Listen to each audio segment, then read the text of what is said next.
Saya pasti ingat ketika dulu di sebuah masjid yang ada di desa dekat desa saya, Jambiroso, seorang imam masjid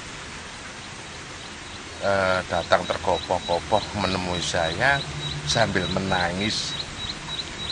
Dia menceritakan bahwa dirinya itu diserang sekelompok anak-anak muda yang melarang dirinya selaku imam masjid untuk selalu membaca kunut di saat sholat subuh. Dikatakan bahwa sholat subuh itu tidak harus dengan kunut, karena tiap hari imam masjid itu menggunakan bacaan kunut dilarang. Tapi pelarangannya kelompok anak-anak ini sebetulnya tidak melarang ansih dalam tanda kutip setiap bacaan kunut dilarang, tidak, hanya jangan dilakukan tiap hari, hanya kadang-kadang saja. Nah, imam masjid ini kalau di desa itu kan bingung ya, dijelaskan dengan dalil-dalil yang disampaikan anak muda ini dengan kelompoknya. Imam masjid tidak berkutik, dia hanya bisanya menangis dan minta tolong saat itu kepada saya, karena saya juga masih muda, sehingga harapannya bisa tukar pikiran dengan sekelompok anak-anak muda dimaksud. Ya benar juga, saya akhirnya hari berikutnya saya datang di masjid dan menemui mereka. Ada beberapa anak muda sekelompok itu, kemudian saya diskusi dengan mereka. Saya tanya alasannya kenapa melarang menggunakan doa kunut. Salah satu dari kelompok anak muda itu kemudian memberi hujah. Di dalam hujahnya itu dia mengatakan bahwa perkara kunut itu, Mas, itu adalah perkara sunat, sehingga Nabi melarang untuk dilakukan tiap hari. Jadi karena perkara sunat dilakukanlah kadang-kadang, sebab dikhawatirkan kalau dibaca tiap hari akan menjadi mengkultuskan doa kunut itu, dan itu yang diharamkan menurut hujah mereka anak-anak muda itu. Lantas saya bicara kepada anak-anak muda ini yang idealisnya tinggi ya.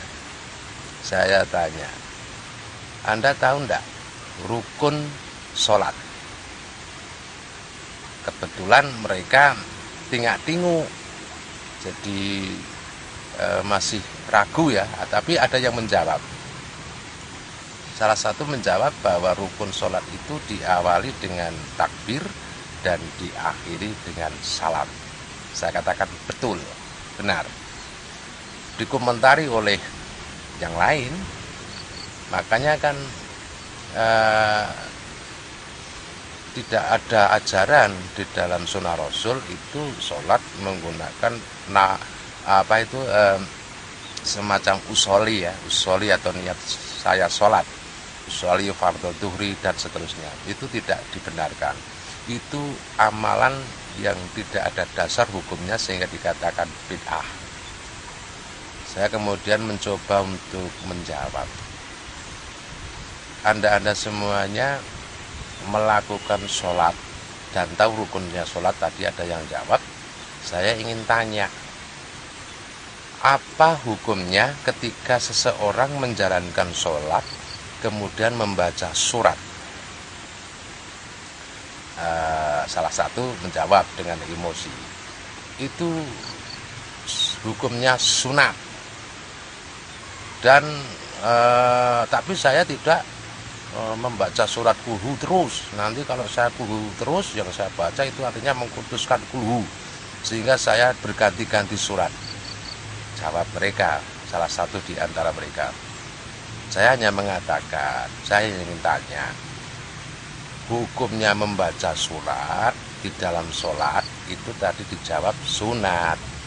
Kalau itu bicara dengan jawaban sunat, itu artinya mau baca surat apapun kan sunat.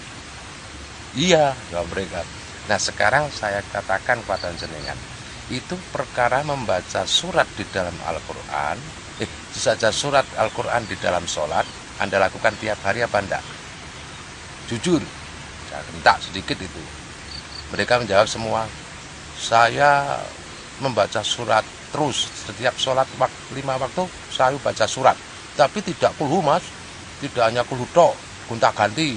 Saya hanya ingin tanyakan, ingin jawaban, Anda baca enggak itu surat-surat di dalam sholat itu?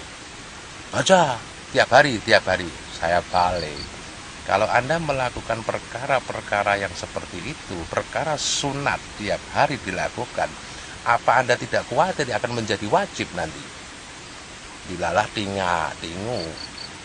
Kemudian saya perjelas, sebetulnya yang penting itu iktikad.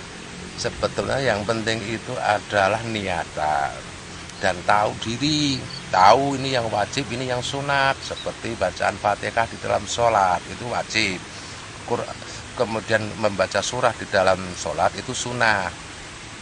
Itu dilakukan tiap hari, afdol mas, saya bilang gitu.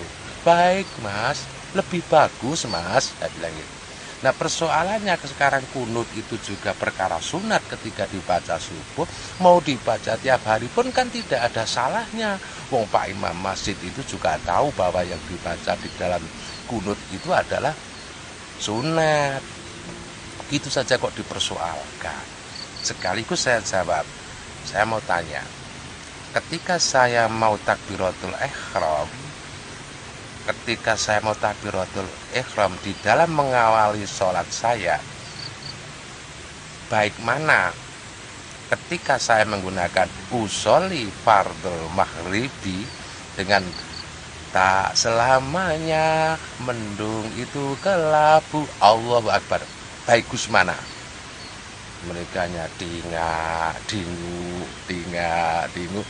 mau jawab yang mana terjebak oleh kaul mereka sendiri.